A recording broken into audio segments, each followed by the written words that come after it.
I want to talk to you about vehicles used by salespersons as demonstrators. So the term salesperson refers only to vehicle salespersons, vehicle sales managers, sole proprietors, partners, and corporate officers who directly participate in negotiating sales.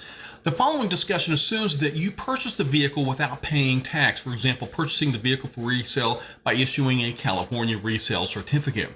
Vehicles assigned to a salesperson that is not rented or sold by the salesperson. So if you remove a vehicle from resale inventory and assign it to a salesperson to use as a demonstrator for 12 months or less, you must report and pay sales tax on the fair rental value, calculated at 1/60th of the purchase price for each month of combined demonstration or display and use. So for example, let's say you pay $10,000 for a vehicle that you purchased for resale and you assign it to a salesperson for use as a demonstrator for less than 12 months. You must report and pay tax based on the 1/60th formula. So that's 10,000 divided by 60 equals $166.67 for each month that it's used. If the vehicle will be used as a demonstrator for more than 12 months, you'll need to report and pay sales tax based on the cost of the vehicle.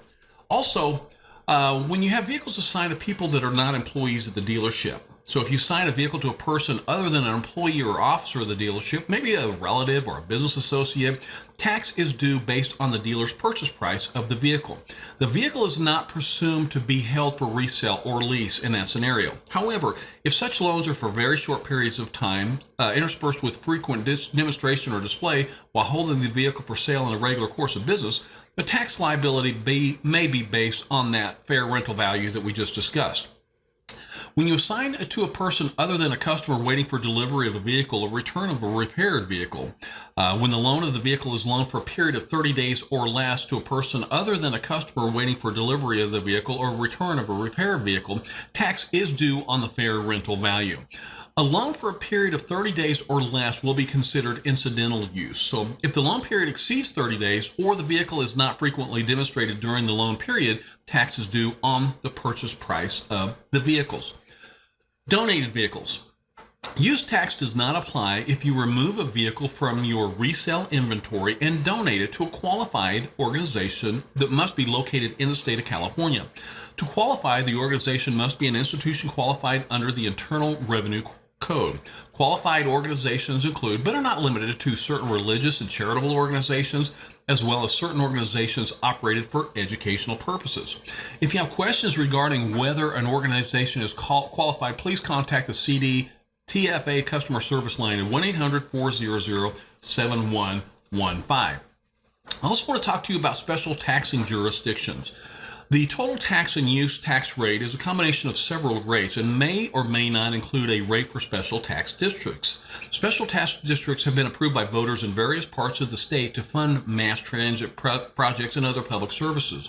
Whether or not you are liable for a special tax district tax rate will depend where the vehicle is being registered. For a listing of the special districts in effect throughout the state, you can also see California city and county sales tax use rates on the CDTFA website. As a motor vehicle dealer, you must generally report and pay sales tax at the standard statewide rate of 7.25%. This is the current rate, and that is subject to change. In addition, you may be required to report and pay tax for a special taxing district. Many of California's cities, towns, counties, and communities have special taxing districts which may impose a sale and a use tax. These districts increase the tax rate in a particular area by adding the district tax to the combined statewide rate tax of 7.25%. The city's special district tax rate applies only to the addresses within the incorporated city limits. Generally, residents and businesses in unincorporated areas of those cities are not subject to the additional district tax rate. However, there may also be some countywide districts. More than one district tax may be in effect in a given location. So how do you apply the special tax rate? If you sell or lease a vehicle to a customer who registers the vehicle in a special taxing district, you are considered engaged in business in that district. And as a result, you must report and pay the applicable special district tax. So, for example, let's say you're located in a county where there is a 0.5% special district tax. So you'll sell or lease a vehicle to a customer who will register the vehicle in the same county. You report and and pay the standard statewide California sales tax of 7.25% plus the 0.5% for the special tax district in effect. So the total tax on that particular transaction would be 7.75%. If you're located in a special tax district and sell a vehicle that will be registered in a county where there are no special tax districts, you will only pay the statewide rate of 7.25%. If you're located in a county where there are no special tax districts and sell a vehicle that will be registered in a county with a combined special tax district of 1.5%, then you will report and pay the total rate of 8.75%. Remember, the statewide rate is 7.25%, and then you've got 1.5% on the special taxing district.